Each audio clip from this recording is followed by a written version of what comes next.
গত ৬ জুলাই দৈনিক কালবেলার অনলাইন পোর্টালে জাতীয় নাগরিক পার্টির মুখ্য সমন্বয়ক সার্জিস আলমকে জড়িয়ে একটি ফটোকার্ড প্রকাশিত হয়, যা সামাজিক যোগাযোগ মাধ্যমে ব্যাপকভাবে ছড়িয়ে পড়ে। যদিও সংবাদটির মূল বক্তব্য সার্জিস আলমকে উদ্দেশ্য করে লেখা হয়নি, তবুও ছবিসহ তার নাম উপস্থাপন করায় তা অনেকের কাছে বিভ্রান্তিকর বলে মনে হয়। এই ফটোকার্ডে নিজের নাম ও ছবি ব্যবহারকে কেন্দ্র করে তীব্র প্রতিক্রিয়া জানান সার্জিস আলম নিজেই। তিনি তার ভেরিফাইড ফেসবুক পেজে প্রতিবাদ জানিয়ে বলেন, এই ধরনের উপস্থাপন আমাদের হেয় প্রতিপন্ন করার একটি কৌশল। কালবেলা তার প্রতিবাদের পরপরই সংশোধিত একটি ফটোকার্ড প্রকাশ করে এবং একটি ব্যাখ্যামূলক দুঃখ প্রকাশও জানায়। তবে এখানেই শেষ হয়নি বিতর্ক। সংশোধিত ফটোকার্ডে পড়েছে অসংখ্য নেতিবাচক মন্তব্য।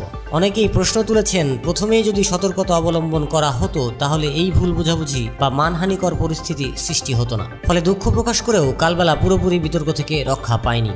সার্জিস আলম তার বক্তব্যে বলেন, কমেন্টে থাকা আপনাদের নিউজের লিঙ্ক 10% মানুষও পড়ে না। বাকি মানুষদেরকে বিভ্রান্ত করার জন্য কিংবা আমাদেরকে হেয় প্রতিপন্ন করার জন্য আপনাদের এই নোংরামিগুলোই যথেষ্ট।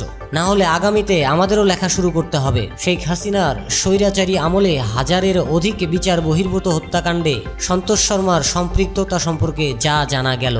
সাংবাদিকতায় পেশাদারিত্ব বজায় রেখে সাংবাদিকতা করুন, না হয় কতিপয় তথাকথিত সাংবাদিকের জন্য এই সম্মানের পেশায় থাকা ব্যক্তি সম্পন্ন পেশাদার, আপসহীন এবং সাংবাদিকদেরকে আগামীতে সম্মানহানির মুখে পড়তে হবে। এই বক্তব্যের মাধ্যমে তিনি শুধু নিজের প্রতি নয়, বরং গোটা সাংবাদিকতা পেশার প্রতি দায়বদ্ধতা ও সম্মান রক্ষার কথা মনে করিয়ে দেন।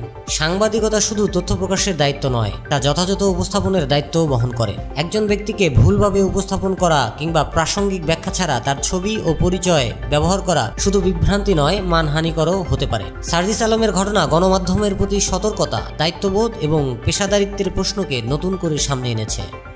নিউজ ডেস্ক, জনতার জাগরণ।